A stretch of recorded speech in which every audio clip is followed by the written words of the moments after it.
The Colonists. This is your review for 2. Good day, my name is Joe Gerba. Today I'll be going over The Colonists and how it plays with 2 players. The Colonists is a 2 to 4 player game where you'll be going through multiple eras, trying to build your community while the colony keeps on expanding, and by the end of the game you want to have the most points in buildings, workers employed, embassies, and dollars to win the game. Now let's see a little bit more how to play. So this game can be played in a certain amount of eras. You can either play 1, 2, 3, or 4 eras. Each era is going to be broken down into 5 years, which will be further broken down into 2 half-year parts. Now, at the beginning of the game, to start off with, each player is going to get a community board, which will have 2 farms on it. And there will be a communal colony board with 12 spaces and 2 markets on the board. Now, during each one of these half years, the players will be able to move their pawn, move their worker, 3 spots. Now, you'll have to perform the actions on these spots. Some may give you resources, some may let you build, some may let you convert resources up. Now, in this game, you'll be progressing, and as each year completes, you'll be adding 3 more tiles of that era to the board. And so, as each year progresses, you'll be getting more and more options to go to, more and more options for your pawn to move around. And as the eras progress, you'll be getting more complicated workers. You'll start off with these farmers and then upgrade them to workers in the next year. And then hopefully in the eras to come, you'll be getting these merchants. Now, the higher level that you can employ, the more points you'll get at the end of the game. Now, each one of these spots is pretty unique. They may be blocked by the other person, and it's just kind of a game in seeing where you can go and how you can maximize your 3 turns per half year. So for the whole era, you're going to get 10 turns. And so, like I said, at the end of each year, which is 2 turns, you'll put down more pieces. You'll get a new market card. Different things may happen at the market. And you'll just be going, and then at the end, you add up the scoring when you're done with all the eras, and that's the game. Let's see a little bit what I thought about the game. Most of the components in this game are going to be the cardboard pieces. It's going to take you a little while to get organized. We did buy these organizers off of Etsy, and we will link in the description below exactly where we bought these. They've helped us throughout the game. There's just a ton of stuff you need to get organized. There's a ton of prep work before you get to the table. And these organizers will really help us get this out in future plays. There's a ton of cardboard.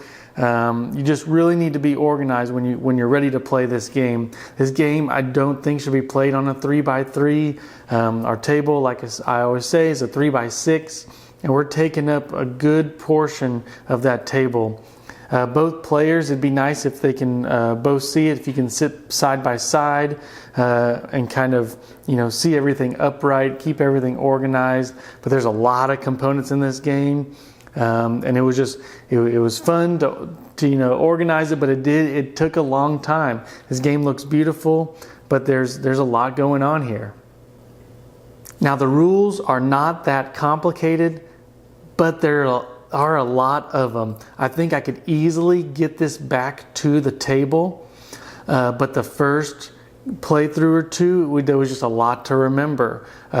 When things happen, with the order, some of the tiles themselves. There's a great appendix that comes with the game. That's fantastic. I think it's wonderful. It explains everything, but you have to know the fundamentals before you can bring this to the table. And it'll take you a little while just to get those down, to get the order down. We played the intro game first, which was a great starter for this game. You use the opposite side of the board. You just play one era, and you have a lot less spaces to build. But it got you going on to the other eras with ease. And I just think, it's almost a progression. I wouldn't start this game thinking you're going to play from 1 to 4, start with 1, then go 1 to 2, and that, you don't have to play all 4 eras to get everything out of this game, but the rules will take you a little while to get down. This game does take a lot of mental capacity. I wouldn't say it's a really brain burner, but it'll make you think, especially with the 2-player game, because you'll be going so fast in between each other that you'll be wanting to think about your turn. The only real player interaction in this game is when 2 pawns land on the same place. The person who landed there will have to pay the fee, pay a little bit extra to the other player. Other than that, your pawns are moving independently. You get your 3 actions and the other person gets their 3, and then you flop back and forth. Then it's the end of the year, then you'll get a new market card. And the gameplay just kind of flows really easily. In the end, you're just trying to upgrade your buildings. You're trying to get, make your farms into estates. You're trying to feed all your people. You're trying to get more wood, more production. There's a ton going on with this game. The game in its core is very simple, but it's a resource management game. I need to build this building over here, but do I have the resources to? But once I do, can I feed, say it provides a new person. Can I feed that person, that worker or that merchant when he actually comes out? So there's a lot of planning in this game. I wouldn't say it's much of a strategy game as a planning game, because you're really going to need, your resources, your management. There's a ton going on with this game. I really had a good time, but it's a lot of planning. We've played a single era. We played 3 games at 2 eras, and we played 1 4-era game so far with this game, and it really does. There's just a lot of planning. You have to know when the game's going to end, when you need to get your scoring, optimized, and then as you go through it, you'll just need to, keep track of all your stuff, and it's an interesting game. And along with that, one of the most interesting mechanics is your storage. So you can only buy things, you can only purchase things, pay the fee from items in your storage. Well, at the beginning, your storage is pretty small. So you'll be wanting to upgrade that and putting workers on that, which will need more houses, which as you want to get more storage, will need better workers, which mean need more housing. And that'll need, you'll eventually have to feed those people. So it's a big engine builder and resource mechanic. So if you don't like big sprawling kind of engine building and resource management and planning, I don't think this game will be for you. The replayability in this game is medium, I would say.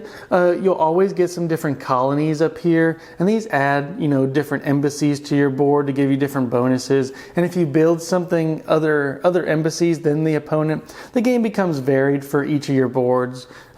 Some may let you trade in resources, others may upgrade your storage facilities, but the replayability and the variability comes in which tiles are revealed at the end of every year and which colonies you kind of decide to go after. The center board will never be the same from game to game. They'll be put out differently. One person, whoever's a starting player, will get to put out all 3 at the end of every year. So if you want to be the one who controls where the next places go, make sure to grab that starting player.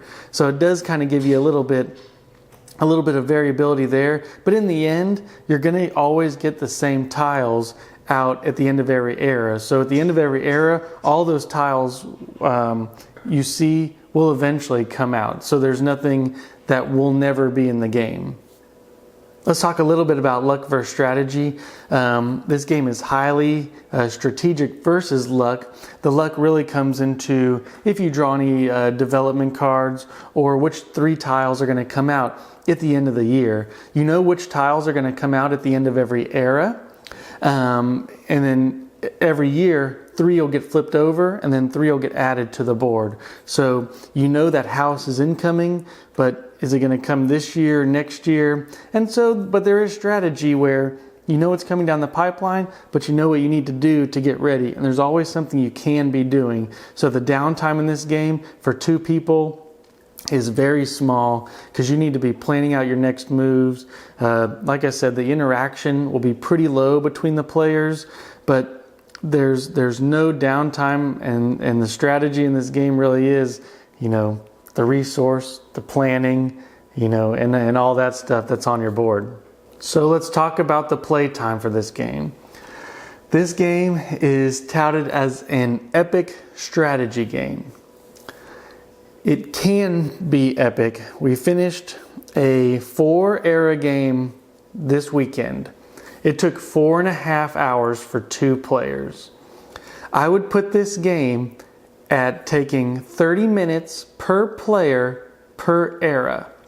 So after we set everything up, the first 2 eras took us about 2 hours, and then we had to just take a break. We were pretty mentally exhausted because the gameplay is pretty quick. Once the other person goes and does their 3 actions on the board, the next person will go. And you really have to think about what you want to do next. Since the player interaction is low, you'll really be able to plan out your moves pretty well, barring which tiles are going to be put out. But this is a long game. 4.5 hours to finish the full experience just seemed like a lot. I feel like we accomplished something at the end of our 4 eras. Our scores were high. They were pretty close together. But in the end, you kind of sighed, and to be honest, we didn't do too much the rest of the day because our brains were kind of mush. If you wanted to play this game over 4 days, maybe an hour every day with 2 players, it'd be pretty good, and it's doable. You'd have to be able to have the game set up, obviously, but to finish it in 1 day is a really big task. I don't know how much this will get to the table, with that being such a high barrier of entry, just knowing how long a 4-era game will last. Now, not every game has to go 4 eras. We played, like I said, 3 2-era games. Those last about 2 hours. But in the end, you don't quite feel as fulfilled as I did with the 4-era. So just know that kind of going in, that if you want the full experience, it's going to be a long, drawn-out game.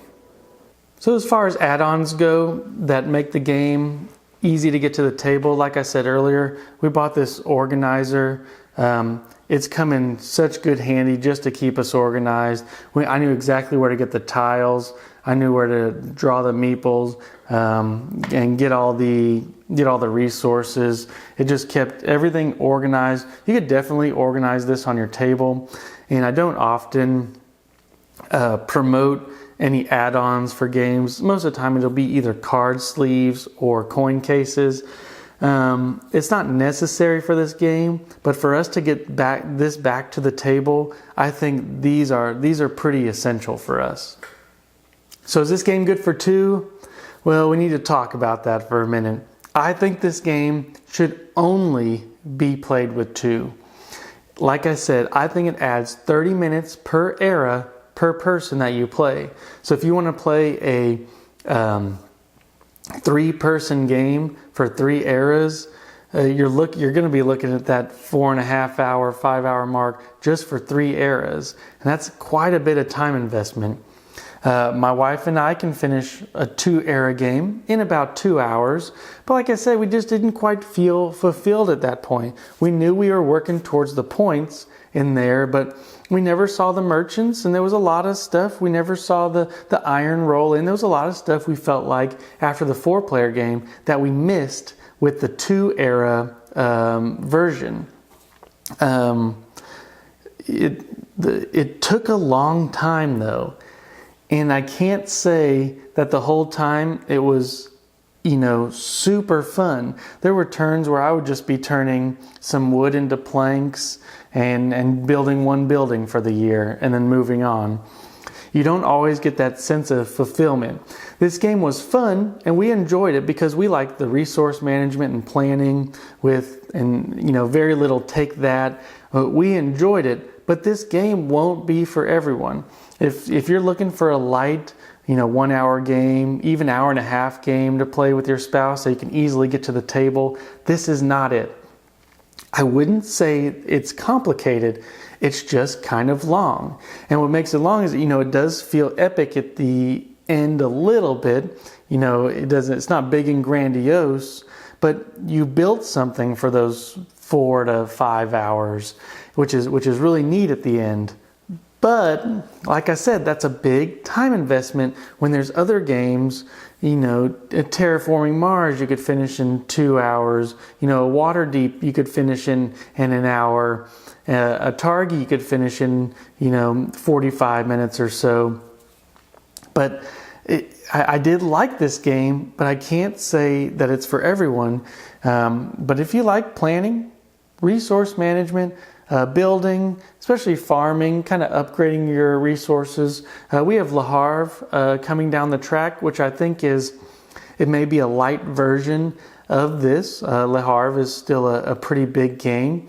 But if you want a resource management, that may be a good game as well. But for this game, I enjoyed it. My wife enjoyed it. But we will not get this to the table but maybe once every 6 months to a year. This will stay in our collection as a great 2-player experience, but I can't recommend this for everybody. I would only play this with 2 players, and that's that. It's kind of a longer version than I think it really needs to be. I liked it. May not be for everybody.